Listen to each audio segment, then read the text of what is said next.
Good morning students. आज हम कक्षा 8 की हिंदी की पाठ्य पुस्तक वसंत भाग 3 का पाठ 15 सूरदास के पद करेंगे। इस कविता के कवि श्री सूरदास जी हैं, जो कि भक्ति काल के कवि हैं। उन्होंने अपनी कविताओं में कृष्ण की बाल लीलाओं का वर्णन किया है।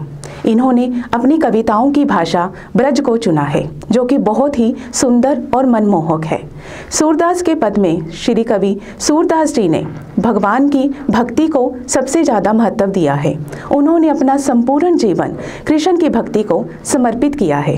तो चलिए आज हम इस काव्यांश की व्याख्या करते हैं। इस कविता में पहले पद में माँ यशोदा श्री कृष्ण को दूध पिलाने के लिए बहुत यत्न करती है। वो उन्हें तरह तरह के लालच देती है कि दूध पीने से कैसे वो स्वस्थ और ताकतवर हो जाएंगे, लेकिन कृष्ण भगवान किसी तरह भी मानते नहीं हैं। तो माँ उन्हें ये लालच देती है कि अगर पुत्र तुम दूध पीते जाओगे तो तुम्हारी चोटी बलराम भैया की तरह लंबी और मोटी हो जाएगी। ये सुनकर भगवान दूध पीने के लिए राजी हो जाते हैं, लेकिन उनकी चोटी तो बढ़ ही नहीं रही। तो वो माँ से शिकायत करते हैं कि माँ मेरी चोटी तो बढ़ ही नहीं रही। तो इसकी मैया कभी बढ़ेगी चोटी, तो कभी का अर्थ है कब। तो वो अपनी माँ से कहते हैं कि माँ मेरी चोटी कब बढ़ेगी।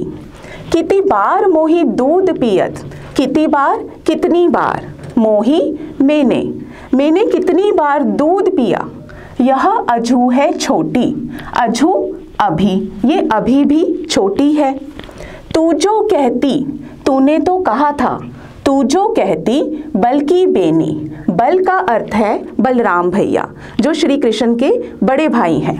बेनी चोटी, तूने तो कहा था कि तेरी चोटी बलराम भैया की चोटी की तरह हवे है लंबी मोटी, उसकी चोटी की तरह लंबी और मोटी हो जाएगी।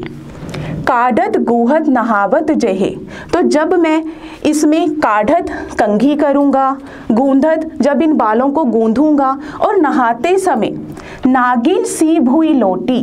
भूई का अर्थ है पृथ्वी, और ये धरती पर नागिन सांप के रूप में लौटने लगेगी।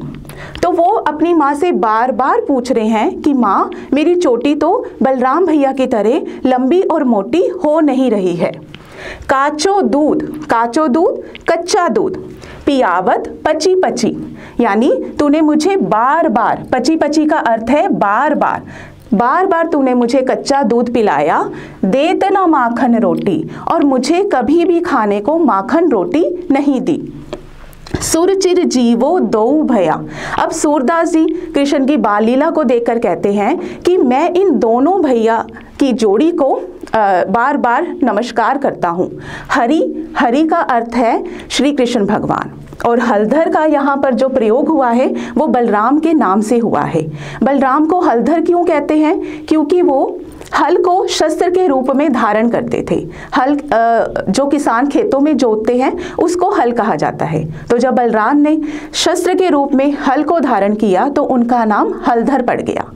तो सुर कहते हैं कि मैं इन दोनों भैया की जोड़ी को बार बार आशीर्वाद देता हूं कि इनकी जोड़ी हमेशा के लिए सलामत रहे। अब इस कविता के काव्यांश का दूसरा पद है तेरो लाल मेरो माखन खायो। इस कविता में गोपी यशोदा माँ को शिकायत करने आती है। वो बार बार ये कहती है कि तेरा लाल मेरे घर में आकर माखन की चोरी करता है। अब श्री कृष्ण भगवान को मैया घर पे माखन खाने को नहीं देती।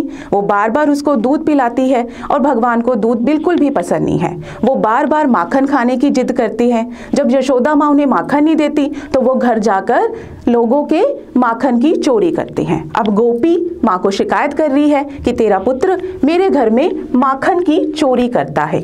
तेरे लाल यानी तेरा पुत्र मेरो माखन खायो, मेरे घर में आकर माखन खाया। दोपहर दिवस, जब दोपहर के समय जान घर सूनो, मेरे घर में कोई नहीं था। ढूंढ ढंढोर आप ही आयो, अपने आप ही मेरे घर के अंदर दाखिल हो गया।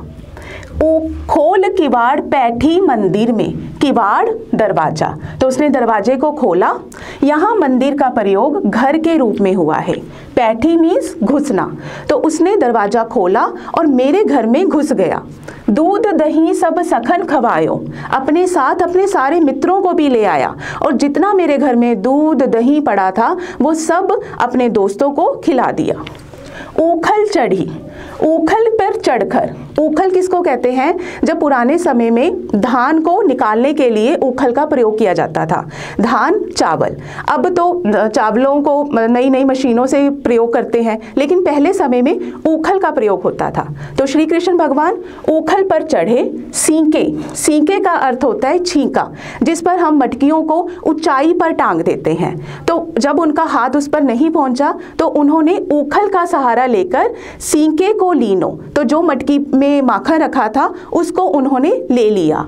अनभावत भूई में ढरकायो, अनभावत अच्छा ना लगना, भूई पृथ्वी, ढरकायो गिरा देना, तो जो उनको माखन पसंद नहीं आया या दूध पसंद नहीं आया तो उसको उन्होंने धरती पे गिरा दिया। दिन प्रति हान, तो रोज क्या होता था? नुकसान होता था। गोरस क्या है? गाय के दूध से बने पदार्थ। अब गाय के दूध से मक्खन बनता है, घी बनता है, दही बनता है, तो रोज क्या होता था? श्री कृष्ण भगवान इस गोरस का नुकसान करते थे, जिसकी वजह से सारे घर का जो काम था वो बिगड़ जाता था। और गोपी यही शिकायत यशोदा माँ से कर रही है कि ये जो लड़का है, ये ढोटा कोने ढंग लायो, भी ये लड़का किस प्रकार का है, इसको कोई क्यों नहीं समझाता? ये हमेशा मेरे घर में आकर माखन की चोरी करता है और जो माखन नहीं पसंद आता उसको धरती पे गिरा देता है। तो यशोदा, तुम अपने पुत्र को क्यों नहीं समझाती? सूर श्याम को हटक ना राखे। अब सूरदास जी भगवान की बाल लीला देखकर बहुत प्रसन्न हो रहे हैं और वो गोपी की शिकायत को भी सही मान रहे हैं कि दिन प्रतिदिन अगर हम माखन का इस प्रकार गिराएंगे तो उसका कितना नुकसान होगा। तो सूरदास जी कहते हैं कि गोपी यशोदा को कह रही है कि यशोदा, तुम अपने पुत्र को हटक ना राखी, यानी तुम अपने पुत्र को क्यों नहीं डांटती, क्यों नहीं समझाती? तै ही पूत अनोखो जायो, क्या तूने किसी अनोखे पुत्र को जन्म दिया है कि तू अपने पुत्र को किसी प्रकार से समझाती नहीं है, डांटती नहीं है? तो इस प्रकार यशोदा से वो गोपी शिकायत कर रही है। लेकिन जब यशोदा कृष्ण भगवान से पूछती हैं क्या तुमने माखन की चोरी की है, तो भगवान साफ मना कर देते हैं कि ये जो गोपियां हैं ये तो हमेशा झूठ ही बोलती हैं। तो इस कविता के माध्यम से सूरदास जी ने श्री कृष्ण की बाल लीलाओं का वर्णन किया है कि किस प्रकार भगवान बचपन में यशोदा माँ को तंग करते थे, परेशान करते थे, माखन की चोरी करते थे। तो अब ये कविता यहीं पर समाप्त होती है। तो अगर आपको ये कविता समझ आई तो बहुत बहुत धन्यवाद बेटा।